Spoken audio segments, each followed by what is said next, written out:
Innal hamdalillah nahmaduhu wa nasta'inuhu wa nastaghfiruh wa na'udzu billahi min sururi anfusina wa min sayyiati a'malina man yahdihillahu fala mudhillalah wa man yudlil fala hadiyalah. Asyhadu an la ilaha illallah wahdahu la syarikalah wa asyhadu anna Muhammadan abduhu wa rasuluh amma ba'd. Qala Allah Ta'ala fil Qur'anil Karim, a'udzu billahi minasyaitonir rajim. Yarfa'illahu alladziina aamanu minkum walladziina utul ilma darajat. Wa qala Nabi sallallahu alaihi wasallam, man kharaja fi thalabil ilmi kana fi sabilillahi hatta yarji'a. Ikhwatu iman jamaah hadirin rahimakumullah. Alhamdulillah pada kesempatan pada maghrib ini kita masih diberikan kesempatan kesehatan oleh Allah Subhanahu wa taala sehingga kita masih dapat melaksanakan salah satu kewajiban kita, yaitu thalabul ilmi. Mudah-mudahan niat yang tertanam dalam hati kita seterusnya ibtigha amradillah, juga langkah kita diberikan masing-masing, juga langkah kita mudah-mudahan menjadi catatan amalan makbulan sekaligus menjadi kifarat bagi dosa-dosa kita semua. Ikhwati iman jamaah hadirin rahimakumullah, mari kita lanjutkan bahasan kita berkenaan dengan sifat salat Nabi sallallahu alaihi wasallam. Kita masuk bagian terakhir, Pak, yaitu bagian ke-14, dan insyaallah mungkin di kesempatan selanjutnya kita ada PR, yaitu berkenaan dengan bab niat yang belum kita bahas. Insyaallah nanti pertemuan selanjutnya. Baik, kita lihat bahasan sekarang, yaitu yang pertama zikir dan doa setelah sholat, khususnya sholat fardu, sholat wajib. Nah, coba kita lihat di dalam hadis nomor pertama, hadis riwayat Muslim, An-Nasai dan Ibnu Majah. An Saubana qala kana Rasulullah sallallahu alaihi wasallam idan sarafa min sholatihi istaghfara talatan wa qala Allahumma antas salam wa minkas salam tabarakta ya dzal jalali wal ikram. Nah, itu urutan ketika kita setelah sholat wajib. Ini adalah urutan zikirnya. Yang pertama istighfar, istighfarnya 3 kali. Cuma di dalam hadis Rasul itu tidak disebutkan, Pak, ada konteks istighfarnya kumaha. Jadi tidak disebutkan oleh Rasulullah Shallallahu Alaihi Wasallam teks istighfarna kumaha. Nah, maka di nomor kedua ini dijelaskan wa qala al-Walid berkata faqultu lil Auza'i, bertanya kepada al-Auza'i, kaifal istighfar, bagaimana istighfar itu? Qala, kemudian al-Auza'i menjawab, taqulu, engkau mengucapkan astagfirullah, astagfirullah. Nah, ini yang diajarkan oleh al-Auza'i. Cuma catatan yang harus kita perhatikan, keterangan al-Auza'i bukanlah seorang sahabat. Bukan seorang sahabat Nabi Shallallahu Alaihi Wasallam yang mengetahui secara langsung bacaan beliau. Tetapi ia hanya seorang tabi'in. Oleh karena itu, bacaan astagfirullah yang tadi itu tidak boleh dijadikan satu ketetapan, mesti seperti itu gitu, Pak. Yang diajarkan oleh al-Auza'i, karena al-Auza'i sendiri tidak menerima langsung dari Rasul, begitupun dari sahabat. Nah, begitu. Jadi al-Auza'i ini bukanlah seorang sahabat, tapi seorang tabi'in. Jadi tidak mendengar langsung dari Rasul. Al-Auza'i mengajarkan kepada Al-Walid bahwa ungkapan istighfar atau ucapan istighfar teksnya itu astagfirullah. Itu menjadi contoh. Nah, maka astagfirullah itu bukan sebuah ketetapan, kudu gitu, gitu. Makanya boleh kita mengucapkan astagfirullah dengan ucapan astagfirullahaladzim. Itu silakan 3 kali. Astagfirullahaladzim, astagfirullahaladzim, astagfirullahaladzim. Kemudian untuk membuka zikirnya yaitu dengan Allahumma antas salam wa minkas salam tabarakta ya dzal jalali wal ikram. Kemudian yang selanjutnya nomor ketiga, An Abi Hurairah, dari Abu Hurairah, an Rasulillah sallallahu alaihi wasallam, dari Rasulullah sallallahu alaihi wasallam, man sabbahallaha fi duburi kulli salatin talatan wa talatina wa hamidallaha talatan wa talatina wa kabbarallaha talatan wa talatina fatlika tis'atun wa tis'una wa qala tamamal mi'ah la ilaha illallah wahdahu la syarikalah lahul mulku wa lahul hamdu wa huwa ala kulli syai'in qadir ghufirat khotoyahu wa in kanat mithla zabadil bahri. Nah, itu pahalana Pak. Jadi ketika kita berzikir dengan tasbih 33 kali, kemudian alhamdulillah 33 kali, takbir 33 kali, kemudian setelah itu jumlahnya 99. Lalu Rasul menyampaikan tamamal mi'ah, sempurnakan menjadi 100 dengan ditutup la ilaha illallah wahdahu la syarikalah lahul mulku wa lahul hamdu wa huwa ala kulli syai'in qadir. Apa pahala yang akan kita dapat? Ghufirat khotoyahu wa in kanat mithla zabadil bahri. Niscaya akan diampuni dosa-dosanya walaupun sebanyak buih di lautan. Sakumaha seueurna busa di lautan, Pak. Laut ieu mah sanes balong sanes. Komo jolang mah. Nah, alit dari jolang mah ieu mah laut. Nah, berarti kan saking seueurna. Nah, jadi sakumaha oge seueurna dosa urang, nalika urang teu ngantunkeun zikir ieu, maka dihapus dosana ku Allah Subhanahu wa taala.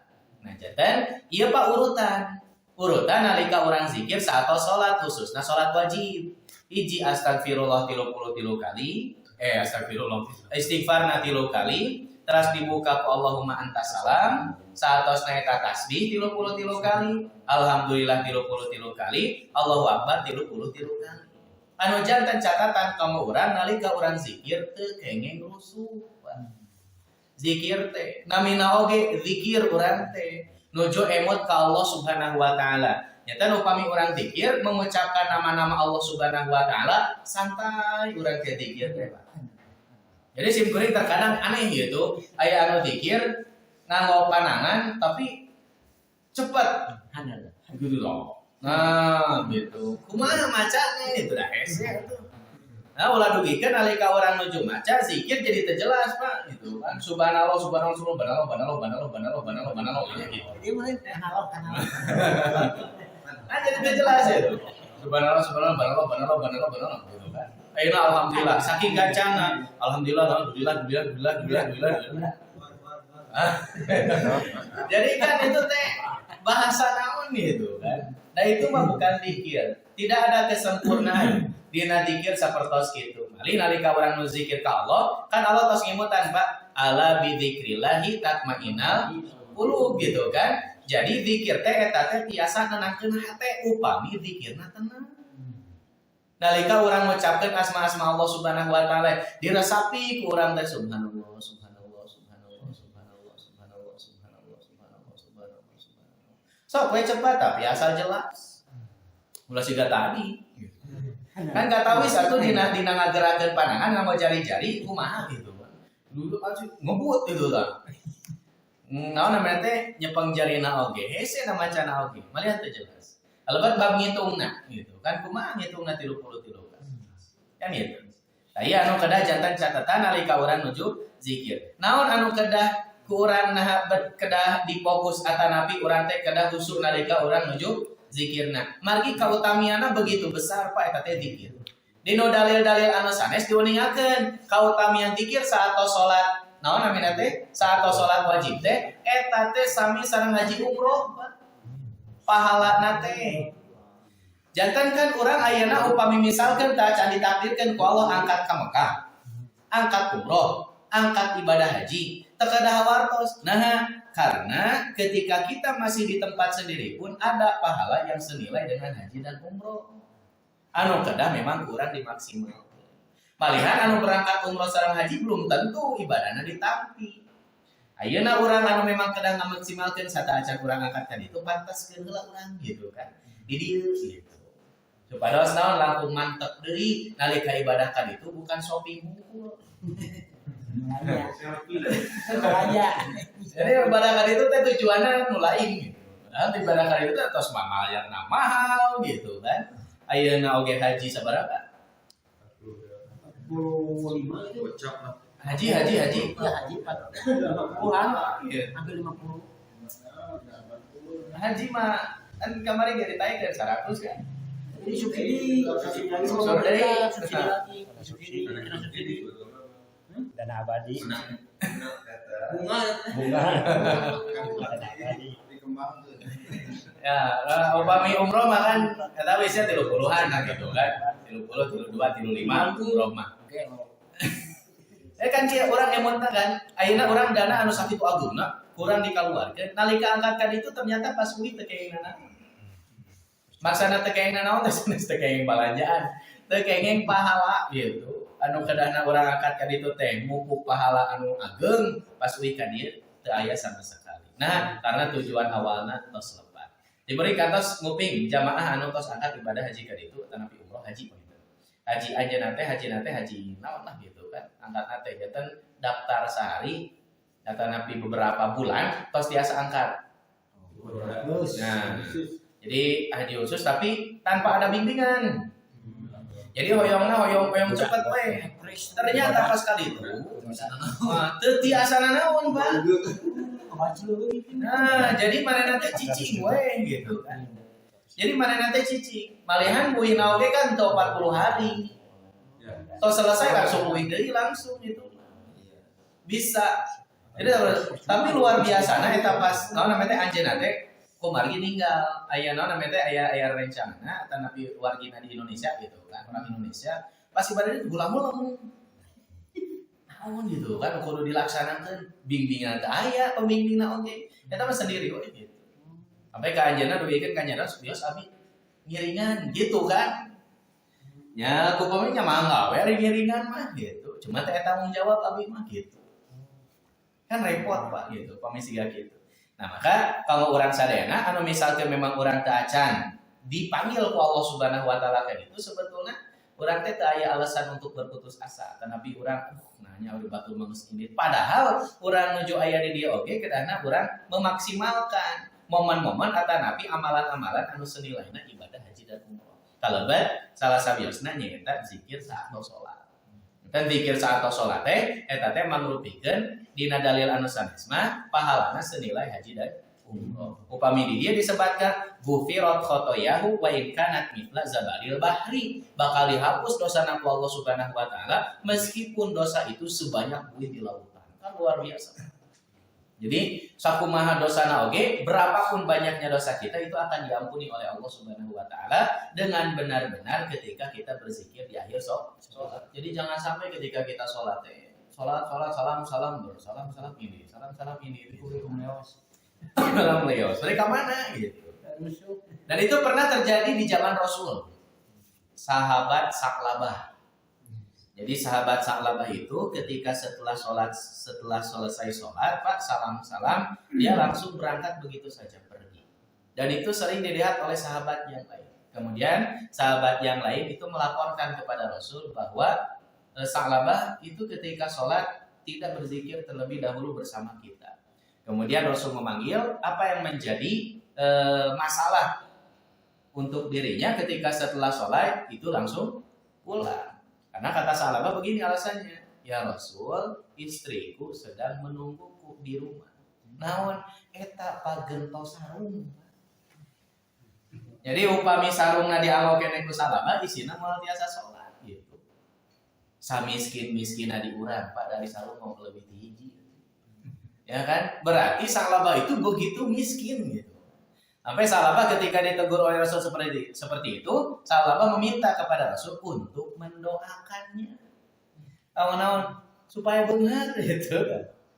Maka Rasul mengingatkan harta yang sedikit itu lebih baik ketika disyukuri daripada harta yang banyak. Tapi Saklabah terus meminta. Pada akhirnya Rasul pun mendoakan Saklabah namina oge doa Rasul Pak diijabah ku Allah. Kawitna mah dipasihan domba hiji. anakan. Tong ditaros anakan usaha. Anakan. Jadi semakin banyak anaknya, nah mulai kualitas ibadah saklabah menurun, Pak. Jadi semakin banyak mulai naon sholat berjamaah anak masbuk wae. Karena saking sibuk. Yang paling parah saklabah pernah teu sholat Jumatan. Gitu. Naon saking sibuk lah.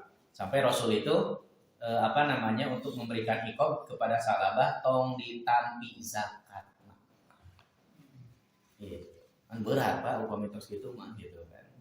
Nah, maka itu menjadi pelajaran. Nah, jadi ketika kita dalam sholat itu tong langsung angkat wae lebar, maka kita manfaatkan dan telami. Nah, ini urutan zikir di dalam sholat. Kemudian yang selanjutnya hadis keempat, Anil Mughirati dari Mughirah, anna Rasulullah sallallahu alaihi wasallam, bahwasanya Rasulullah sallallahu alaihi wasallam kana yaqulu fi duburi kulli sholatin idza sallama la ilaha illallah wahdahu la syarikalah lahul mulku wa lahul hamdu wa huwa ala kulli syai'in qadir. Allahumma la mani'a lima a'taita wa la mu'tiya lima mana'ta wa la yanfa'u dzal jaddi minkal jaddu. Jadi ketika kita telah menutup la ilaha illallah, itu dilanjutkan dengan Allahumma la mani'a. Itu salah satu doa yang Rasulullah SAW munajatkan kepada Allah Subhanahu wa taala ketika di akhir zikirnya, yaitu penutupan la ilaha illallah. Tidak ada Tuhan selain Allah, yang tidak ada sekutu baginya, Dia yang memiliki kerajaan dan memiliki segala puji, dan Dia maha kuasa atas segala sesuatu. Ya Allah, tidak akan ada yang menghalangi apa yang telah Engkau berikan, dan tidak akan ada yang bisa memberi apa yang Engkau telah halangi. Dan kegagahan, kekayaan tidak akan bermanfaat bagi yang memilikinya dari kekuasaan. Itu di dalam riwayat Muslim dari Zubair setelah wa huwa ala kulli syai'in qadir la haula wala quwwata illa billah la ilaha illallah wa la na'budu illa iyyah lahun ni'matu wa lahul fadlu wa lahul tsana'ul hasanu la ilaha illallah mukhlishina lahu dina walau karihal kafirun. Panjang banyak. Jadi setelah wa huwa ala kulli syai'in qadir bisa Allahumma la mani'a, atau yang nomor kelima itu la haula wala quwwata illa billah dan selanjutnya. Nah, itu merupakan urutan zikir setelah sholat wajib yang tidak boleh kita tinggalkan. Nanti ada catatan-catatan yang penting untuk kita, Pak. Berkenaan dengan kebiasaan di lingkungan kita. Terkhusus mungkinnya sholat isya. Jadi sholat isya itu biasanya terzikir telah urutan yang tadi, tapi jo langsung doa gitu kan, doa bersama. Kemudian setelah itu salam-salaman. Nah, itu harus menjadi catatan nanti. Nah, nanti disampaikan di sini terpotong. Ayo kita mulai di akhir, di halaman ketiga. Nomor ke-6.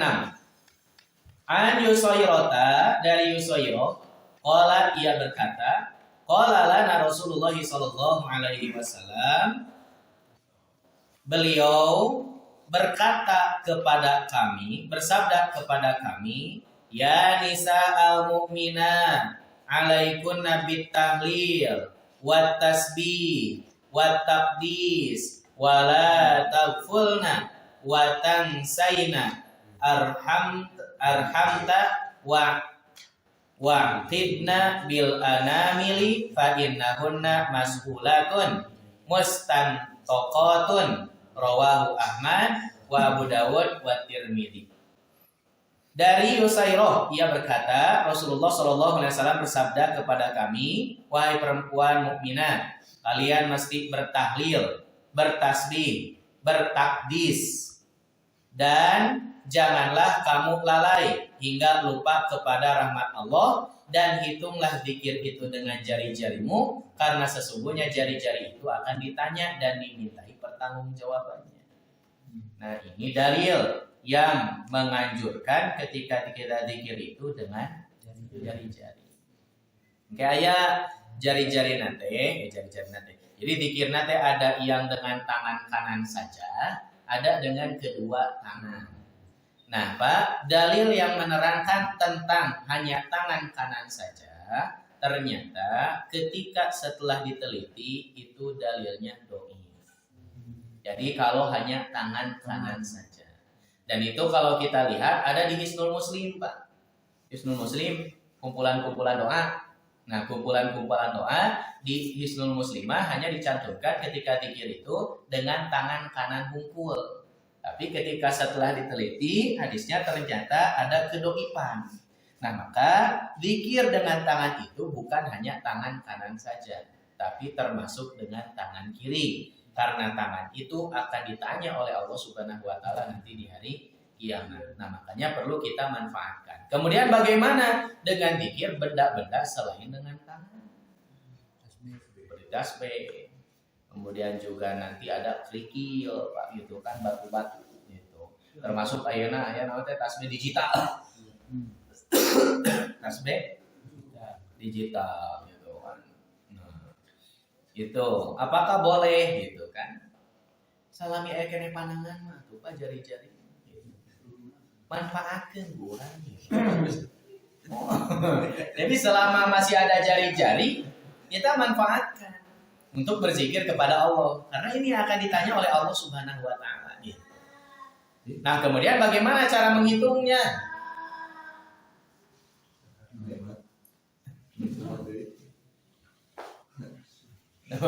Nah, bagaimana dengan cara menghitungnya? Ya, cara menghitungnya kita hitung 33 kali. Sekarang Pak, dalam jari ini ada berapa luas? Berapa luas? 3, ya. Jadi semua tangan itu ada 3 ruas, ya. Semua tangan itu ada 3 ruas. Berarti kan dalam satu tangan itu sudah 15 kan? Dua tangan 30. Berarti lebih karena tilu. Nah, itulah setelah 2 tangan ini. Berarti 33. Gitu. Jadi ulah ngalamun urang oge Pak nuju dikit teh gitu. Nu penting mah dikit we heula gitu kan. Kewe eureuna mah kumaha capek henteu Pak gitu. Jadi tetap kita harus dihitung karena nanti ada pembulatannya sampai 100, yaitu dengan ditutup la ilaha illallah. Gitu. Jadi intinya ketika setelah selesai sholat itu zikirna inilah yang dianjurkan oleh Rasulullah SAW. Kecuali nanti di luar setelah sholat ini. Orang berzikirna mengucapkan subhanallah, subhanallah, subhanallah, subhanallah lebih dari 33 kali juga silakan. Kalau bukan dari urutan setelah sholat. Kalau urutan setelah sholat wayahnya. Karena jumlahnya sudah ditentukan oleh Rasulullah. Kalau di luar setelah sholat, misal daripada ngalamun mendingin zikir weh, boleh silakan. Subhanallah, subhanallah, subhanallah. Seberapa kalinya saya capek oke mantap gitu. Nah, jadi untuk apa? Untuk memanfaatkan luang waktu saja gitu. Nah, kemudian nomor ke-7, Ani Ibnu Abbasin dari Ibnu Abbas, anna raf'a sauti bi dzikri hina yansorifun nasu minal maktubati kana ala ahdi Nabi sallallahu alaihi wasallam. Wa qala kuntu a'lamu idan sarafu bidzalika idza sami'tuhu. Hadis ini dalil tentang zikir dikeraskan. Kumaha ya? Upami zikirna keras. Nah, ternyata di dalam hadis ini bahwasanya meninggikan suara zikir ketika orang-orang selesai dari sholat wajib pernah terjadi di zaman Nabi. Pernah. Bukan harus atau bukan selalu dijaharkan. Pernah terjadi di zaman Nabi. Waqala, kemudian ia berkata, kuntu a'lamu idan soroku bidalika ida sami'tuhu. Aku mengetahui orang-orang selesai dari sholatnya apabila aku mendengar zikir itu. Kemudian nomor ke-8, An Ibni Abbasin, dari Ibnu Abbas, qala kuntu a'rifun qira'a sholatin Nabi sallallahu alaihi wasallam bitakbir. Aku mengetahui Nabi sallallahu alaihi wasallam selesai sholat itu dengan takbir. Nah, keterangan Imam Syafi'i mengatakan bahwasanya mereka menjaharkan zikir itu hanya sebentar, Pak. Sebentar, Renon, hanya beberapa waktu saja. Hanya selang beberapa mungkin hari saja gitu maksudnya. Itu pun dengan maksud untuk mengajar cara berzikir. Mereka tidak mendawamkan, mengeraskan zikir itu. Sedangkan yang terpilih terbaik adalah imam dan makmum itu menyembunyikan atau tidak mengeraskan zikir kecuali jika diperlukan untuk mengajar. Tinggal lina kitab Fathul Bari jilid kedua halaman 469. Iya saur Imam Syafi'i. Gitu. Jadi ketika zikir dikeraskan itu tujuannya lita'alum, untuk mengajarkan. Da ayeuna mah tos palinter atuh Pak. Tos arapal. Apakah perlu untuk dijaharkan terus? Henteu. Saur Imam Syafi'i juga tidak. Jadi tidak untuk dijaharkan terus-menerus. Itu mah hanya beberapa saat saja. Ketika kita mengajarkan seseorang, misal aya mu'alaf tah sok ajarkeun ku urang. Bahkan di dalam sholat pun di awal takbir dugikeun ka akhir kurang dizaharkeun sadayana boleh, tujuannya untuk mengajar itu silakan. Di takbir iftitah, ta'awud al-fatihah, doa ruku, doa intidal, doa sujud, duduk di antara dua sujud, sujud deui, kemudian tasyahud, dijaharkeun semuanya, tujuannya untuk mengajar, maka itu diperbolehkan. Tapi tidak selama-lamanya. Ketika sudah selesai atau sudah bisa, tos terkadang ditarikeun deui. Sedangkan di kita itu masih ada saja yang menjaharkan zikirnya. Gitu. Hanya pernah terjadi. Nah, jadi bukan untuk terus-menerus dijaharkan, tapi sebagai pengajaran saja. Kalau sudah hafal, sudah bisa ya. Kemudian yang selanjutnya, doa-doa yang pernah dipanjatkan Rasulullah setelah sholat, Pak. Lihat, nomor ke-9. An Amr ibn Maimunin al-Audi qala kana Sa'dun yu'al banihi haula'il kalimati kama yu'allimul mukattibul ilamana.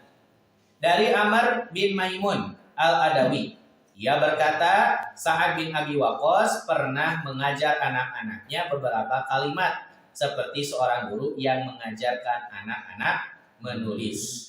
Wa yaqulu, ia berkata, inna Rasulullah sallallahu alaihi wasallam, sesungguhnya Rasulullah sallallahu alaihi wasallam kana yata'awwadu bihinna duburus sholati, biasa berlindung dengan kalimat-kalimat di ujung sholatnya. Allahumma inni a'udzubika minal jubni wa a'udzubika minal bukhli wa a'udzubika min ardharil umri wa a'udzubika min fitnatid dunya wa adzabil qabri. Gitu Pak. Jadi ini doa-doa yang Rasulullah SAW pernah dipanjatkan setelah sholat.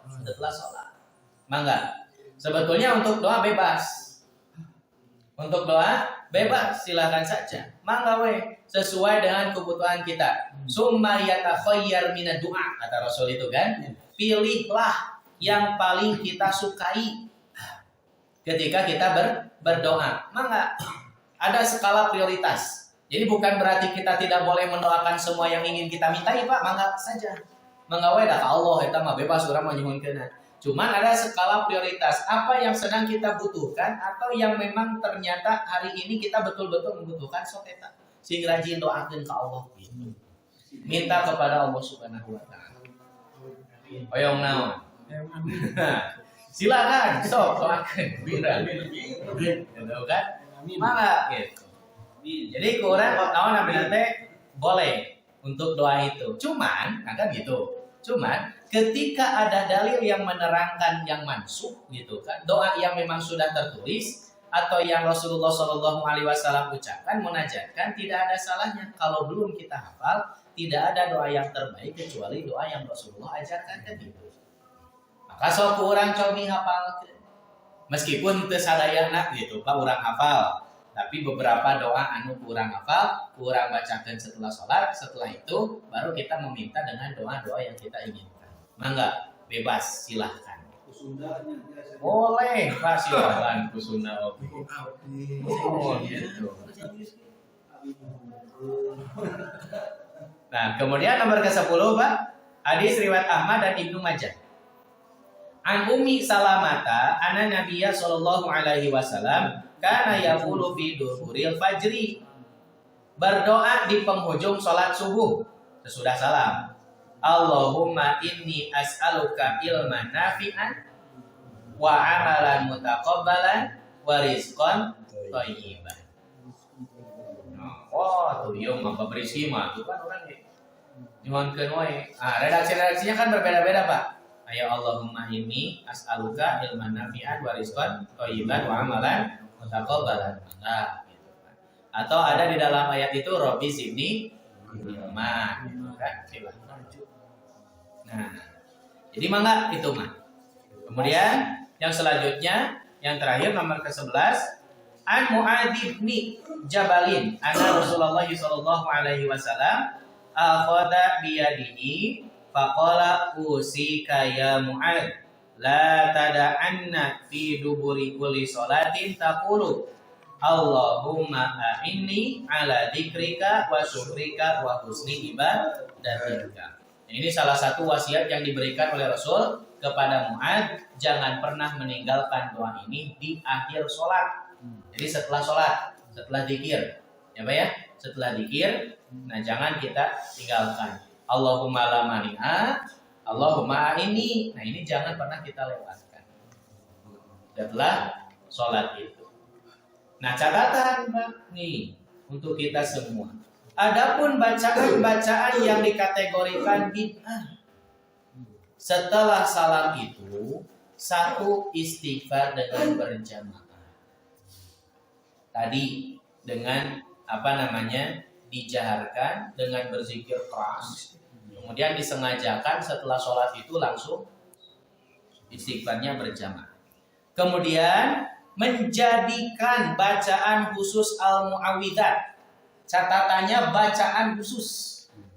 Jadi bacaan khusus setelah sholat. Al-mu'awwidzat al-ikhlas, al-falaq, an-nas. Jadi setelah sholat itu bukan melaksanakan zikir yang Rasulullah anjurkan. Istighfarna tilu kali heula, kemudian Allahumma anta salam. Tapi langsung masuk ke dia yang memang tidak ada dalilnya. Gitu. Maka dikategorikan bid'ah. Nah, karena mengkhususkan. Apalagi kata saya biasanya terjadi setelah Isya. Tos Isya tejo langsung we.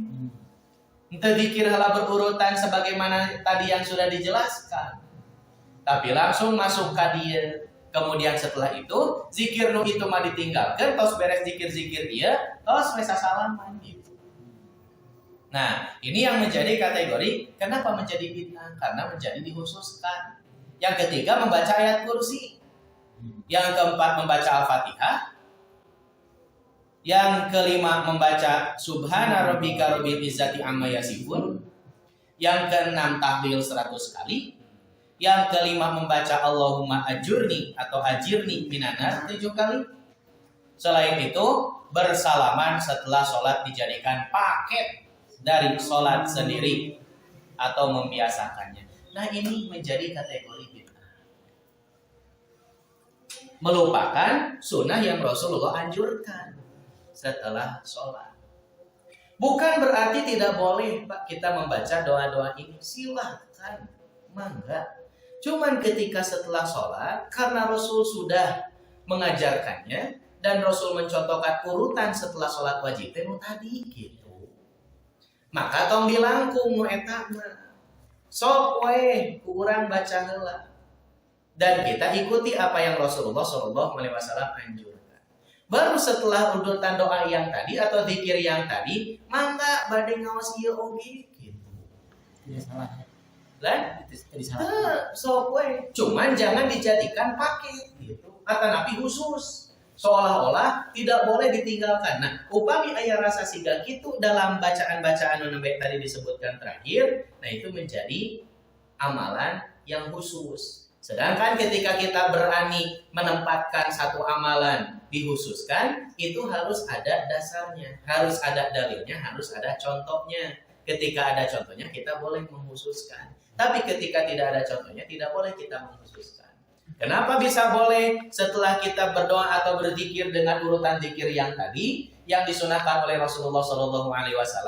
Karena kita mengambil keumuman untuk berdoa diri kita sendiri dan anggaplah itu sebagai doa kita sendiri dan tidak boleh mengatakan dari Rasul karena tidak ada dalilnya urutan ini. Tidak ada hadis-hadis pun yang bersifat doa yang berkaitan dengan ini. Tanya, upami ayam dicantumkan Pak. Karena kenapa menyebutkan dengan merangkum? Karena muka kupingnya biasanya gitu. Dengan urutan ini dipaketkan setelah sholat wajib, padahal paket sholat wajib pertama. Paket sholat wajib, banyak paket sholat wajib, zikirna. Jadi paket sholat wajib, zikir nama, istighfar 3 kali, kemudian Allahumma antas salam, subhanallah 33 kali, alhamdulillah 33 kali, Allahu akbar 33 kali, tutup, la ilaha illallah. Nah setelah itu baru gitu dengan doa bebas, mana gitu. Silakan. Termasuk tadi subhana rabbika rabbil izzati amma yasifun, wassalamun alal mursalin, walhamdulillahi rabbil alamin. Itu kan bagus Pak teksnya teh. Bagus itu teh. Boleh kurang dipakai? Boleh sebagai doa keumuman urang. Mangga itu mah doa pribadi. Gitu. Cuman upami urang ngakhususkeun seolah-olah harus nganggo doa eta wae ketika penutup zikir, nah itu tidak boleh. Karena kita mengkhususkan. Kalau kita mengharuskan, wayana berarti mana dalil? Mana contohnya gitu.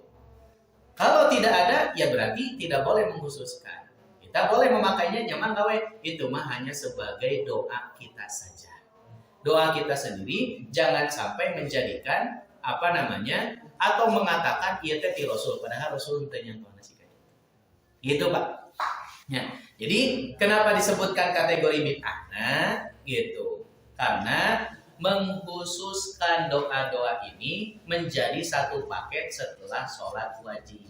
Itu yang menjadi catatan tidak bolehnya. Bagaimana kaitannya dengan bid'ah hasanah? Nah, kaitan dengan bid'ah hasanah gitu kan. Karena begini. Pernah ngebahas katanya? Belum tentang kategori bagi dua bid'ah. Bacanya itu ayat ayat sepilolnya ini Pak, sebelum kita memberikan kategori bid'ah hasanah kanu satu amalan, pertanyaannya aya henteu bid'ah hasanah gitu dalam ibadah gitu kan. Itu dulu. Jadi orang henteu asal mungkin masihan kategori label satu amalan yang dianggap kita baik dalam ibadah kemudian kita dilabeli bid'ah hasanah. Patarosana ti awal kene oge aya henteu bid'ah hasanah.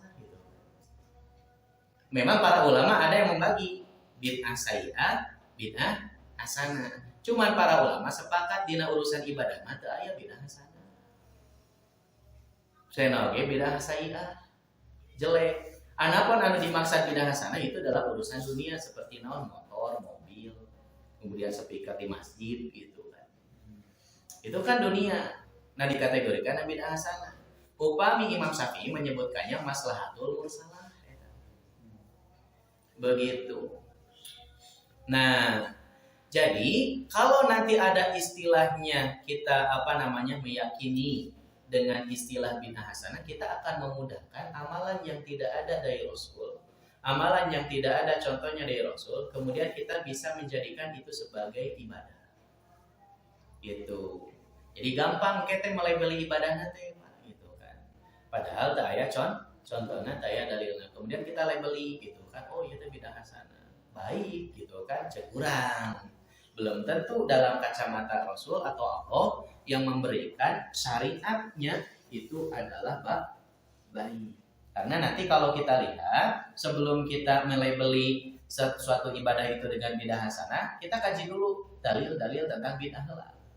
Nanti kita akan menemukan itu namanya keterbukaan kita nah bisa ayat istilah bidah hasanah. Kemudian di mana pertama pembagian bidah hasanah dalam satu dalil. Gitu. Kan membagi bidah hasanah teh dalam satu dalil dalam dalil teh dijelaskan teh dina kata kullu bid'atin. Setiap bid'ah. Nah, ketika membagi bid'ah hasanah atau bid'ah ayat 2 teh dina kata kullu bid'atin. Setiap bid'ah. Kemudian dijelaskan bahwa kata kullu itu menunjukkan bukan semua. Nya Pak upami dalilna dugikeun ka kullu bid'atin mah tos teu aya lanjutan deui mah kemungkinan bisa jadi 2. Tapi kalau kita lihat di dalam dalil-dalilnya itu ada penerangan lagi gitu. Hadisnya setelah kullu bid'atin eta teh dolalatin kan gitu. Nah, hari yang dimaksud dengan dolalah di sana apa? Yaitu dalam perkara ibadah. Nah, maka dari itu dalam urusan ibadah mah kami gitu kan, kami menyatakan bahwa dalam urusan ibadah mah tidak ada kesempatan untuk adanya bid'ah hasanah. Ini seperti hadis Sultan yang senantiasa disampaikan setiap hari. Kalau ayasin min yaumil jum'ah Bukiro lau maka minta. Nah itu teh dari mana diturunkan hadis? Ya sih. Jadi siapa yang membaca Yasin setiap malam Jumat itu diampuni semua dosa-dosanya. Kalau dari Itu sebenarnya tak kesasar mungkin gitu kan.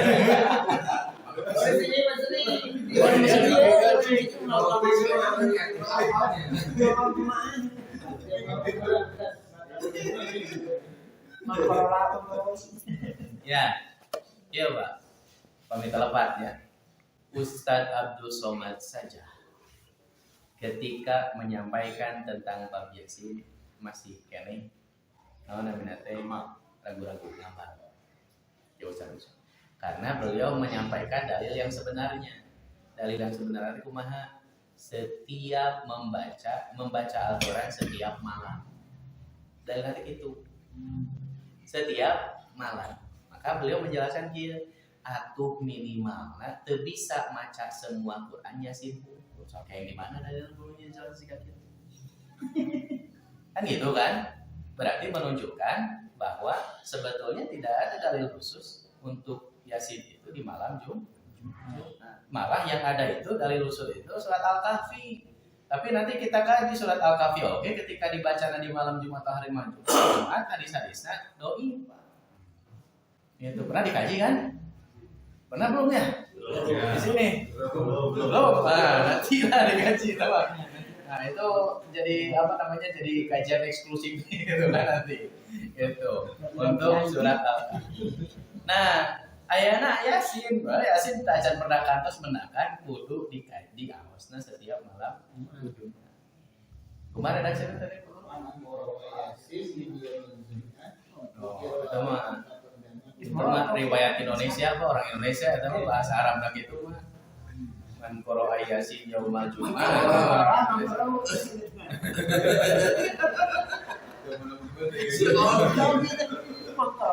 Sama riwayat orang Indonesia itu mah beda itu mah ya bahasa Arab lah. Bahasa Arab lah. Nah, kayak orang cek bisi-bisi terpercantan, kayak orang cek gitu kan, orang cek di mana? Di Maktabah Syamilah atau di mana?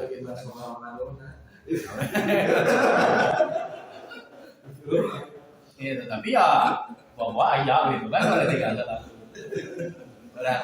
Nah inilah yang menjadi perhatian untuk kita ketika kita memahami bahwa bid'ah hasanah itu kategorinya siga kumaha gitu. Jadi jangan sampai nanti kita menerapkannya itu menjadi keenakan atau napi kebablasan. Setiap ibadah anu dianggap baik dijadikan ritual ibadah kemudian dilebih-lebih bid'ah hasanah gitu. Itu aya bahan sunnah Rasul tak kasih lepas. Itu. Jadi lebih enak mengamalkan anu bid'ah daripada anu sunnah gitu.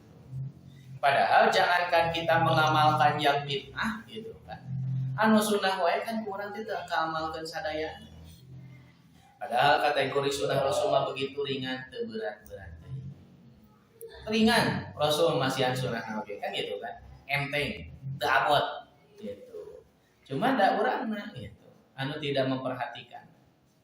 Jadi sunnah Rasul itu enteng, teu berat. Jadi ulah deuykeun ka kaenakan. Nah, itu mah bahasana engke lah dina bab kajian tentang bab bid'ah gitu kan. Bid'ah. Tentang bid'ah. Perkara-perkara yang baru di dalam unsur ibadah. Nah, itu. Jadi alasan tadi kenapa disebutkan bid'ah berkenaan dengan urutan doa-doa yang terakhir ini karena biasa suka menjadi paket setelah sholat wajib itu yang tidak olehnya. Karena tidak seperti itu Rasul memberikan contohnya. Tapi urutan setelah sholat wajib itu tadi heula we kurang dilaksanakan. Nah setelah itu boleh bebas. Termasuk al-mu'awwidzat, doa untuk meminta perlindungan kepada Allah. Gitu kan mungkin bacana oge. Kira pas bade bobo, pas bade kulam, kedua yang kayak kurang dibaca. Gitu. Al-mu'awwidzat. Gitu. Kemudian ayat kursi. Membaca Al-Fatihah, membaca Subhana rabbika rabbil izzati amma yasifun, tahlil 100 kali, membaca Allahumma ajirni minan nar 37 kali. Itu kan penghususan unggul. Akhirnya 100 kali, naon kudu 100 kali. Kemudian 7 kali, nah betul 7 kali. Kan gitu. Kalau ada dalilnya, urang moal tiasa ngajawab betnaha gitu. Pome dalilna atau saya dari dituna gitu kan karena urusannya ibadah. Urang moal tiasa kawal. Upami nyebatkeun naha gitu kan. Kecuali mana dalilna aya dina ta ieu gitu kan. Nah 7 kali nah dari ditu gitu. Upami dalil nama gampang ngajawabna. Cuman ketika penetapan 7 kali kemudian tidak ada dalil, kenapa kudu 7 kali? Atau ayeuna kenapa harus 100 kali? Ketika ada dalil mah gampang. Jadi ditu nah eta mah 100 kali gitu. Ieu mah penetapan 100 kali teh dalil nah abad kudu 100 kali, henteu 105. Ya, Tuhan. Kenapa? Nah, itulah apa namanya? Kehati-hatian sebetulnya kita dalam beribadah. Ketika ada urutan yang memang sesuai dengan sunnahnya, itu lebih sempurna. Seharusnya kita maksimalkan terlebih dahulu sebelum mengamalkan hal-hal yang memang di luar ada keterangan-keterangan yang menyebutkan apalagi menempatkannya secara khusus. Gitu. Jadi setelah urutan itu baru kita melaksanakan bebas numana wae. Oke, tapi jadikanlah itu hanya sebatas doa kita pribadi. Bukan dari roh. Gitu, Pak. Anu sih, Pak? Terkait penggunaan jari, urutan penggunaannya teh aku pernah melihat di sosial media itu jari teh kumaha ngurutna gitu. Oh. Ada khususan atau ya, upami sim kuring mah berpendapat sih bebas mangga we Pak gitu. Di foto itu mah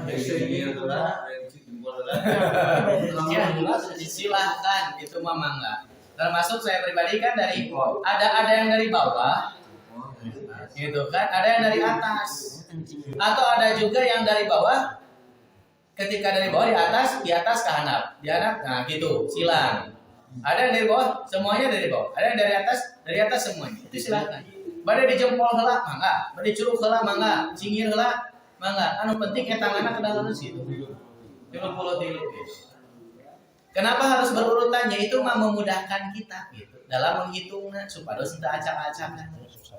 Upami di mana wae heula kan biar gitu apa gitu. Seperti itu. Mangga wae eta mah gitu kan. Kalaupun nanti ternyata ditemukan dalilnya secara khusus urutan siga kumaha, gambaran siga kumaha, sok mangga kurang diskusikan gitu kan. Nanti kita lihat Itu seperti apa? Mangga we eta. Karena ditinggal di dalil anu tadi namanya hijinya gitu kan. Dalil satu bahwa menunjukkan apa namanya zikir dengan tangan itu seperti itu. Heuh poe dalilna nu eta nembe sakitu hungkul. Nah, mangga ku Bapak di pilarian deui berkenaan dengan dalil-dalil zikir dengan tangan. Lebih khususnya jari-jari. Pemadai upami kapendakma urutanana di mana heula teras kumaha gitu kan. Sok mangga silakan. Jadi supaya aya naon namanya teh aya iyalah aya PR pilarian. Ya, kayak mangga di naon namanya teh di ieu di save di copy terus saya didamelkeun catatan. Kayak diskusikan sasaranna. Gitu. Berkenaan sareng dalil-dalil zikir dengan jari mangga. Pilarian. Itu simporima ya, mangga we bade di mana we oke gitu. Bade di luhur heula, bade di handap heula, bade di jempol heula gitu. Seperti itu. Nah itu, Pak. Cekap? Edi? Kami cekap, dicekapkeun wae, mudah-mudahan naon anu apa yang telah kita pelajari atau yang kita kaji pada malam ini menjadi bekal untuk kita semua dan ini menjadi penutup banyak terakhir dalam kajian sifat sholat Nabi Shallallahu Alaihi Wasallam. Berarti sampai ke bagian 14. Mudah-mudahan makalah-makalah anu tos katampi mangga di naon namina teh dikempalkeun, disimpan, tiasa dibuka deui, dikaji deui. Termasuk nanti mungkin ketika bapak-bapak ditugaskan untuk mengisi kajian khususnya dalam bab sholat itu biasa dibuka deui mangga itu. Pada di perusahaan gitu kan, bab sholat kan aya tos aya ieu naon materina bekalna gitu. Visi kena ada office gitu. Bab sholat ya. Mati berwon, naik langsung kita. Ya, aku qouli hada wa astaghfirullah li wa lakum. Assalamualaikum warahmatullahi wabarakatuh. Waalaikumsalam warahmatullahi wabarakatuh.